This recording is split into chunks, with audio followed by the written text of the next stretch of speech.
Chapter 31, Chapter 28.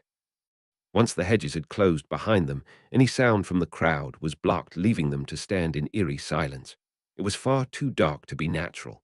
The shadows were almost oppressive, even to Eliza, who had spent half her life in the dark. Eliza and Tom both cast illumos as they walked down the path until they reached the first fork in the maze. The hedges were high, stretching towards the sky and blocking out any sign of the crowd beyond them. "See you on the other side," Eliza asked, turning to the right fork as Tom took the left. "Not if I get there first," and then they split, walking their separate ways. The maze was a lot creepier without Tom by her side, and she tried to stay as far away from the hedges as she could. She had the odd sensation that the leaves were reaching out to grab her. She couldn't hear anything beyond her own footsteps, leather soles crunching the dry grass beneath her feet. Barty had told them there would be nothing too dangerous in the maze. The entire point was for Eliza to make it to the cup after all. But that didn't exactly fill Eliza with confidence.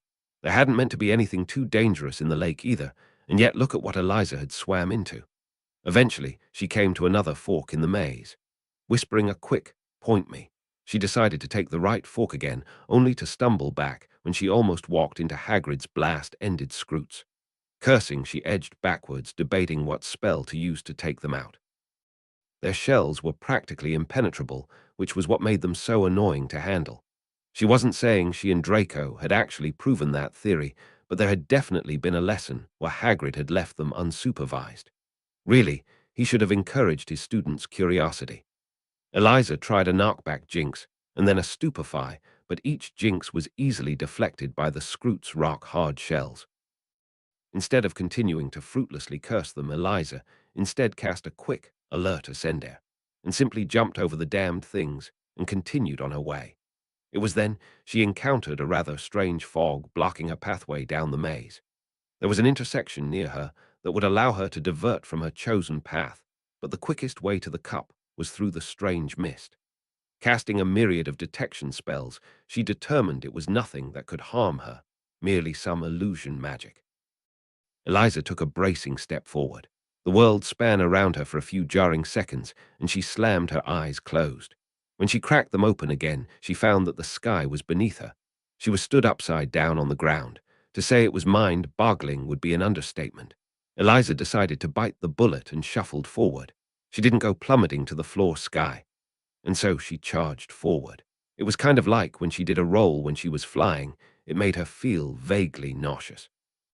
She was extremely relieved when she finally exited the mist, and the world returned to rights.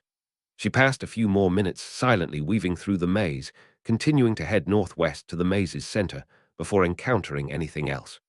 She had just rounded a corner when she almost stumbled head first into her room at the orphanage. A boggart, then. The boggart stayed like that for a few moments, showing a world where Eliza was nothing but a muggle, nothing but ordinary before the image flickered. With a crack it shifted, showing Daphne being held at wand point. Blonde hair matted and hands coated in blood.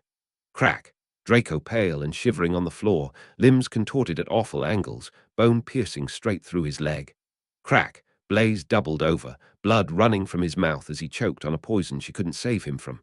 Crack, Theo lying on the floor, his throat torn and shredded, eyes looking out unseeing.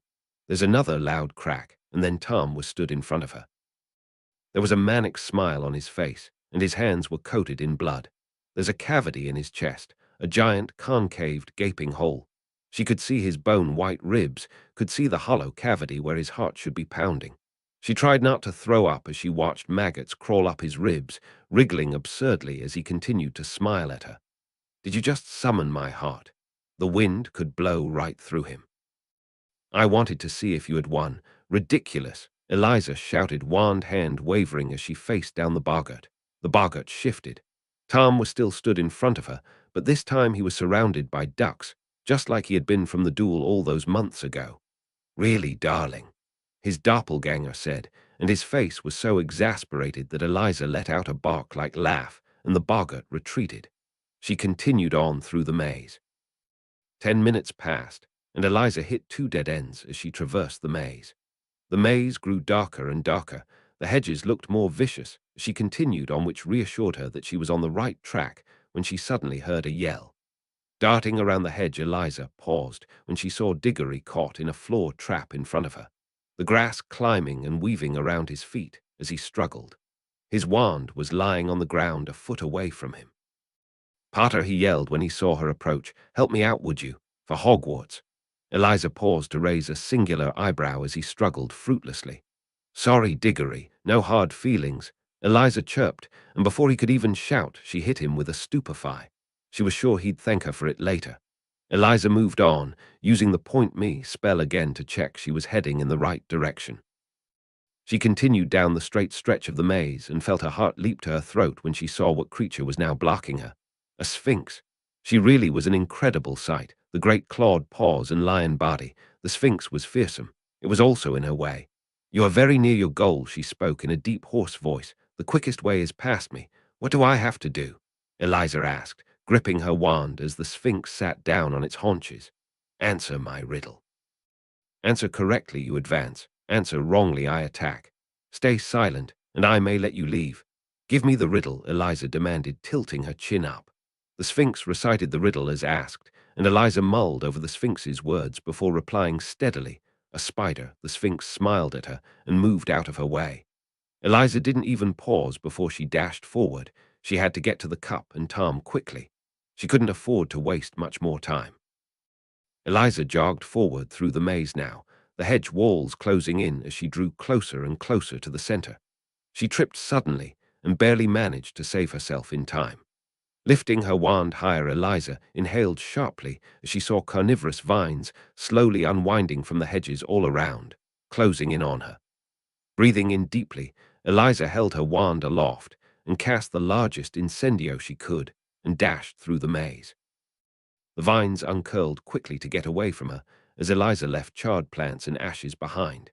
Dashing forward, Eliza had to screech to a stop, when at the next intersection she almost collided with Delacre, who had also ran out from her chosen to path.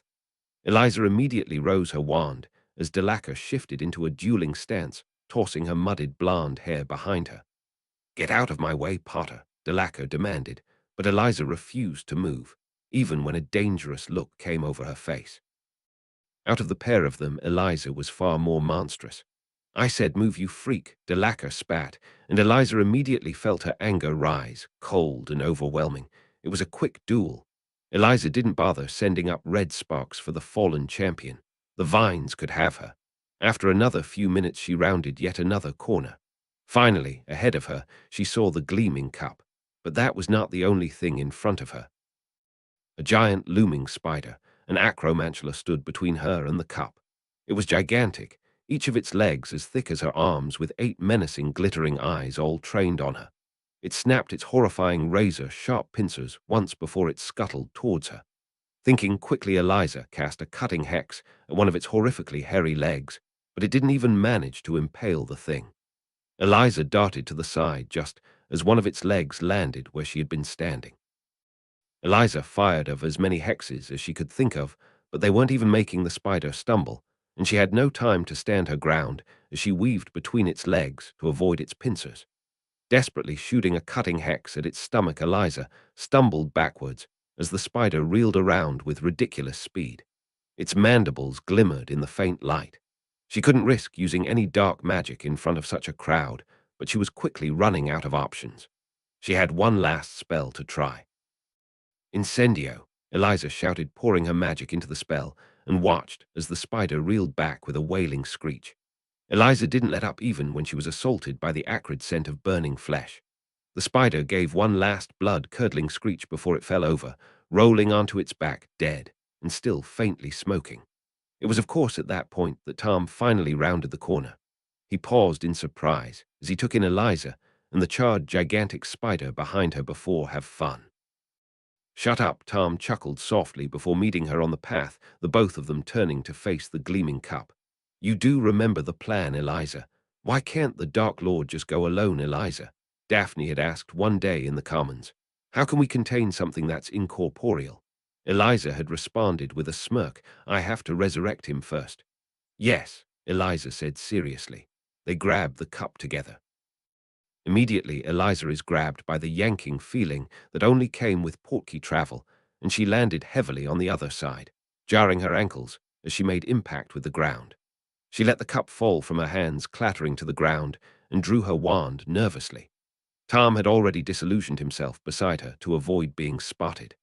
The element of surprise was one of the only things that could give them an edge over Voldemort. They were in the old section of the little Hangleton cemetery. The graves and tombstone statues were littered around them, creating an ominous backdrop against the night that closed in around them. There was a yew tree to the right of them, and all around they are surrounded by rolling hills, completely isolated. Eliza's hands were trembling ever so slightly. Out of the darkness scuttled a small figure, Peter Pettigrew. Eliza had to stop herself from casting the reflexive curse she wanted so badly to let loose. Pettigrew had to complete the ritual, she knew that. But her wand arm twitched with the urge to do something to the sniveling traitor that was walking right towards her. It would be so easy. Instead, Eliza allowed the rat to slam her against a marble headstone, allowed herself to be tied to the angel's outstretched arms like a martyr, like a perverted biblical sacrifice. Eliza didn't struggle, didn't spit or curse. Instead, she looked Pettigrew in his watery blue eyes as he finished tying the last knot, and said calmly, "I'm going to kill you tonight." She relished saying the words, felt the truth of them settle heavily around them. It felt like a promise. Pettigrew let out a terrified little squeak and ran away. He began dragging forward a large cauldron to the middle of the cemetery, and the small bundle he had left on the ground, which Eliza knew to be Lord Voldemort's homunculus form. Eliza was distracted from watching the ritual when she saw a gigantic snake slithering through the grass at her feet, coming to the rest at the bottom of the tombstone.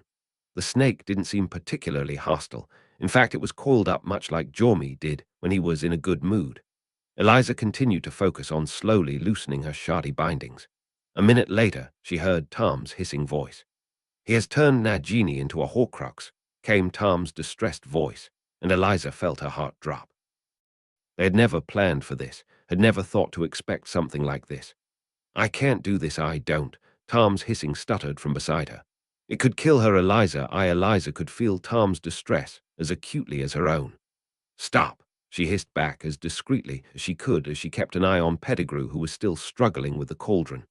"We continue as planned. You having 2 Horcruxes left won't affect anything. Everything is fine, Tom."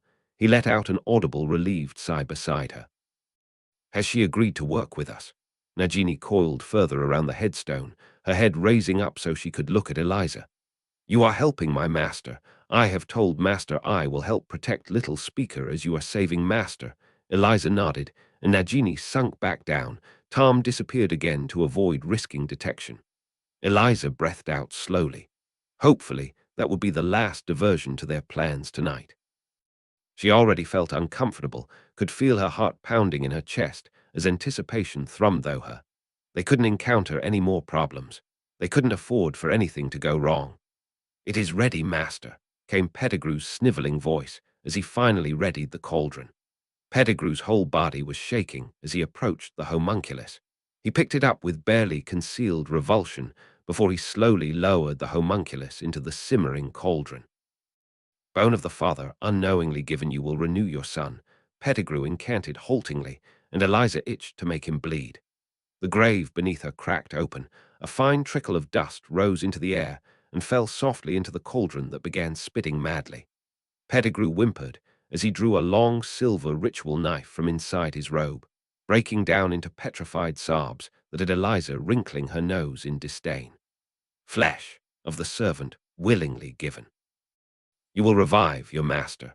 He stretched his right hand in front of him, the one with the missing finger, and raised his dagger high above himself. Eliza watched in intrigued fascination as Pettigrew sliced off his own hand with the enchanted dagger. A scream pierced the night, and a sickening splash echoed from the now blood-red potion as Pettigrew's hand dropped in it. He wailed for a few moments, clutching his bleeding arm close to himself before he seemed to remember his orders. Pettigrew scuttled over to her, clutching the dagger and his bleeding stump as sobs were torn from his throat. "Blood of the enemy, forcibly taken. You will resurrect your foe." She and Tom truly had no idea how this would affect the ritual, but they had hoped for the best. Voldemort still considered Eliza Potter his enemy. The pair of them had figured the placebo effect would be enough.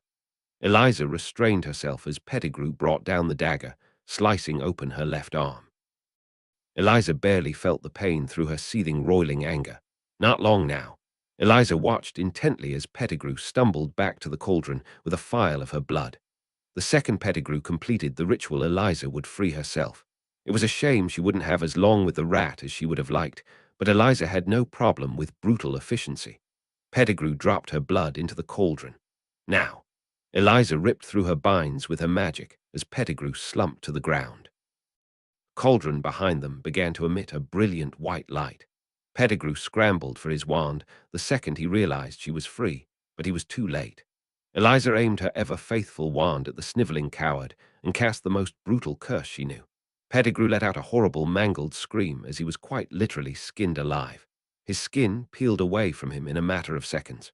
The curse would soon go on to shrivel his organs and then break down his bones. A quick death. A painful death. For betraying Sirius, for pushing the domino that led to the worst moments of Eliza's life. It was nothing that he didn't deserve. She was just sad she couldn't look into his eyes while it happened. The cauldron was steaming now, and Tom finally came to stand beside her, dropping his disillusionment charm. Eliza could feel the tension coursing through him as they both slipped into rigid dueling stances. They had planned for this, been working towards this very moment the entire year. That did nothing to smother the fear coursing through her veins. Through the mist in front of them, she saw the dark outline of a man, tall and skeletal and frightening. He moved from the cauldron, pulling a robe over his head, and seemed to pause, taking in the sight of Pettigrew's torn, savaged body. Eliza watched as he stretched out his arms, seemingly studying his new body, before he plucked Pettigrew's wand from his still warm corpse. The mist cleared. Whiter than a skull, with livid scarlet eyes and a looming skeletal figure, he turned to face them. Lord Voldemort had risen again. "Ah, the Chosen One," Voldemort greeted in a high, cold voice that Eliza still remembered from her first year, that she still heard echoes of in her nightmares. They watched as he wrapped his unnaturally long fingers around an unfamiliar wand, studying them curiously. "I would have thought Wormtail would have disposed of your pet brat by now." He turned away from the sight of Pettigrew's body, dismissing him. "No matter. I'm afraid you're wrong about me being a pet brat," Tom said liltingly, standing rigidly next to her. Voldemort let out a high, cold laugh before he finally looked at Tom properly. Then the man, if a man he could even be called, reeled back in shock, red, slitted eyes widening. "You," Voldemort almost screeched, taking one large step forward. "You insolent little Horcrux," he spat out viciously. Tom's wand hand twitched beside her, but he doesn't raise it. "Not yet." "Are you willing to listen to me?" Tom asked clearly. "Join me. Join me, and we can finally achieve what we have worked for so long." Eliza pretended not to notice the soft plea in his voice. She knows it hurt Tom to see himself like this, to see what he would become. "I have achieved our goals," Voldemort roared angrily. "I am immortal, Horcrux. I am your god," Voldemort growled, lips curling to reveal two sharp teeth as he moved forward again. Tom finally raised his wand hand. They had expected this, expected resistance from the husk of a soul that contained most of Tom's memories. They had hoped Voldemort would recognize his own soul piece, that he would acknowledge his words. She can now see how far gone Voldemort really was.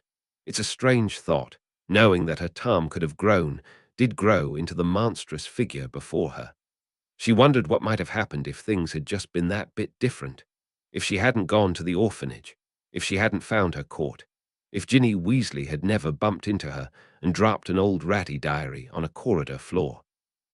"You are wrong, Voldemort," Tom said, and Eliza shuffled backwards discreetly, but paused at Tom's next words, an echo of what she had once told him. "We don't become guards. Men only become monsters." Both Tom and Voldemort cast their first spell at the same time. There was no warm-up, no easing in or any bows. There was just violence, violence and anger, and the desperate need to stay alive. Tom and Voldemort clashed in a frightening flurry of spells. Eliza couldn't even name half of them, and she backed away as they dueled one another. Voldemort wasn't even using his own wand, hadn't even had time to become familiar with his new body, and yet he was still vicious, still terrifying. They tore the graveyard apart around them as they traded spells. The magic was so thick in the air, she could practically taste it on her tongue as bright flashes of light erupt around them. And as she watched them with her heart in her throat, the only thing she could think of was that at one point in time this was supposed to be her, that she was the one expected to be facing this monster, and she wondered how the hell she was ever supposed to survive it. And then she remembered she was never supposed to. Her hand clenched and unclenched around her wand as she watched the duel. Watched Tom fight harder than he ever had before, sweat pouring off him. They hadn't wanted to risk Eliza dueling against Voldemort. Not when they knew Voldemort would be aiming to kill, not when they had an unbreakable vow hanging over their heads. They didn't know what would happen, but Eliza had never felt as helpless as she did now. Never felt so helpless than she did watching Tom face off against a monster who could predict every move he was going to make. Tom was losing ground. It was clear to see that Voldemort was playing with him until he could destroy his unruly Horcrux. "I am indispensable," she heard him hiss between spell fire. "But you well-I can always make another." Voldemort cast Fulgur. A giant bolt of lightning headed towards Tom, and Eliza was reminded of their mock duel in the chamber. Tom caught the lightning bolt in a tight whirlpool of water. The water crackled viciously, and Eliza watched incredulously as Tom shaped the water to take the form of her Kelpie, directing it to charge at Voldemort. Voldemort conjured roaring vicious flames, and the water evaporated into thick steam, the smell of ozone lingering in the air. In an overwhelming show of control, Tom transfigured the steam around them into pointed arrows and let them fly at Voldemort in a never-ending torrent. Voldemort swept them all away with a large slash of his wand, but a few managed to sneak through his shield. Eliza and Tom both watched in horror as Voldemort glanced down at the arrow that had pierced his shoulder like it was an irritating pest. He reached up with one hand and yanked it out viciously, tossing it onto the floor. Only a thin trickle of blood left the wound. Voldemort grinned wildly and cast another spell. Only become monsters. The two went back to dueling viciously, dark magic permeating the air, and Eliza's heart stuttered when she saw a nasty hex cut through Tom's shields. Her magic leapt out around her, even though she could do nothing to overtly interfere with the duel. She doubted she could watch any longer, though, not when Voldemort was flinging dark curse after dark curse at Tom, who was growing weary.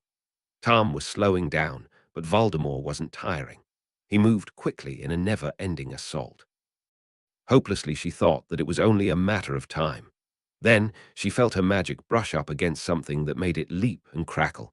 There was a sort of awareness tickling at it slightly, something old and familiar, dark and heady. Eliza didn't waste a moment before she plunged her magic into the ground around her, letting it course through her and act how it wished. She felt it tugging at her, rushing down through her veins, and she panted heavily as she felt her magic rip through her as it never had before, leaving her shaking and struggling to stand. A rotting arm broke through the ground next to her. Eliza had to muffle a scream. All around her graves awoke their sleepers. Dead, rotting corpses crawled out from their shallow graves as Eliza tried not to heave. Neither Tom nor Voldemort had noticed yet, and Eliza watched as the Inferi, for that was the only thing they could be, slowly crawled and staggered towards Voldemort. Eliza clutched onto the grave in front of her, leaning on it heavily as her magic slowly calmed down, and 10 disgusting corpses converged around Voldemort. She thought she saw Pettigrew among them, a bone-white skeleton with pieces of skin clinging absurdly onto the bleached bones. They had both forgotten about little Eliza Potter, crouched and hiding in the graveyard, had forgotten all about the girl who had just woken the very dead themselves. Voldemort reeled back in shock as he took in the limping, mangled Muggle corpses surrounding him before he leapt into action. The Inferi screeched and wailed as fire leapt and scorched them, but as he fended off, one another took its place. Voldemort cast a ring of fire around himself, warding off the Inferi, and Eliza watched sickened as they threw themselves through the flames. They would do her bidding. Old collapsed arteries infused with her own magic, propelling them relentlessly forward. Voldemort was too preoccupied with the dead to return his attention onto Tom. Brave, smart, protective Tom, who took Voldemort's distraction to finally land a finishing blow. The second she saw Voldemort freeze, his flames stutter, she called back her magic and felt sick when the bodies she had called forth all slumped down limply, now nothing more than normal corpses. Her magic still felt the same, the faint lightning crackle that always filled her veins, but Eliza's heart still pounded wildly in her chest. She staggered forward until she was at Tom's side. The pair of them were pale, shaking, and haggard, but at least Voldemort was petrified at their feet. "Hello, little necromancer," Tom greeted, voice rough as gravel. Eliza didn't reply, too exhausted to formulate the words, but she snapped to attention when Tom shifted and winced with a low groan. Do we have to do this now?" Eliza asked hesitantly, eyeing Tom with blatant worry. "Could we not do it later? You think that Hex is going to hold him for long?" Tom hissed viciously. He didn't have his own wand. He had been freshly resurrected, and we barely managed to beat him. "But yes, Eliza, we can wait." Eliza didn't let his harsh words bother her. She could read the panic in those dark eyes, the weariness in the set of his brow. Instead, Eliza gently took the chalk that Tom had brought with them from his clenched hands and began to draw the circle for the ritual on the ground. Tom didn't protest. He was still breathing harshly, his hands trembling from his white-knuckle grip on his wand.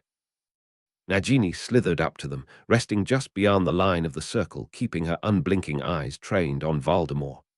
"Is little speaker healing master now?" Nagini hissed, tail twitching in agitation. "Yes, precious," Tom hissed as he came to stand in Eliza's now completed runic circle. "We are going to heal now." Tom lowered himself to the ground with a low curse, and Eliza watched him, worry increasing, but Tom waved her off. Levitating the frozen figure of Voldemort, and Merlin, he was even more monstrous close up. Tom took one of his ritual knives from his ripped and torn cloak. He began the ritual. Eliza watched on anxiously as Tom began the ritual to rejoin his soul. Listened on as he began to incant, raising the dagger and slicing it across his right palm before doing the same to Voldemort's left, digging it in harshly to draw enough blood. Voldemort was like a marble statue. Frozen as he was, he looked like he could be one of the statues in the cemetery surrounding them. Slowly, a thin trickle of blood leaked from his palm, dark and oozing.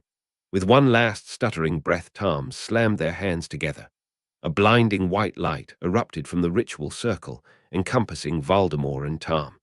A beat later, she heard a blood-curdling, harrowing scream. She wanted to break into the circle immediately, wanted to grab Tom and get back to Hogwarts, return to safety. Instead, she waited, listening to the horse screaming for minutes, for eternity, for seconds, until the bright light faded. There were still bodies littered around them, their graves still upturned. Surrounded by death, Tom Riddle was reborn. It was almost poetic, really poetic, as it was violent. Voldemort was gone, ashes and dust and tattered robes left behind, and Eliza immediately knew that was why Tom never wanted to do the ritual on her and Nagini. Tom himself was lying flat out on the ground. His eyes were squeezed shut, and Eliza approached slowly so as to not startle him. "He's pale, too pale." "Tom." He didn't stir.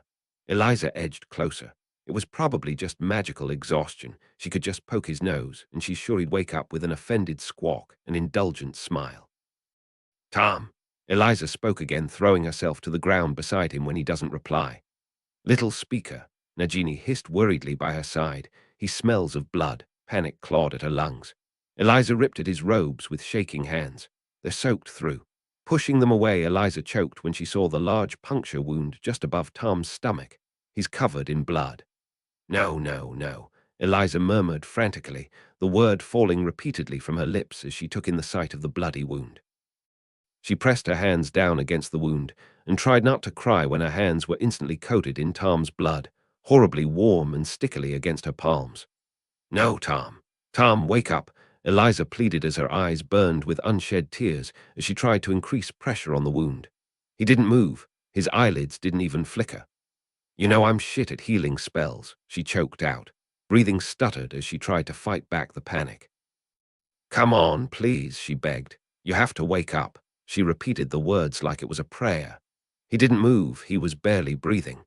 She didn't know what to do. He was bleeding out in front of her, dying in front of her, and she didn't know what to do. She sobbed as she tried to stop the bleeding, bundling up his robes and pressing them against the wound, her air rings digging into her hand harshly as she increased the pressure, something else on her wrist getting caught on a loose thread as she shuffled them around. It took a few moments to register what it was through her panic-hazed mind, but then it hit her with a startling clarity. Her Malfoy bracelet. Gripping onto Tom as tightly as she could, she slammed her eyes shut as she fed her depleted magic into the bracelet. "Tauja's pure," she shouted desperately. The portkey pulled them both away.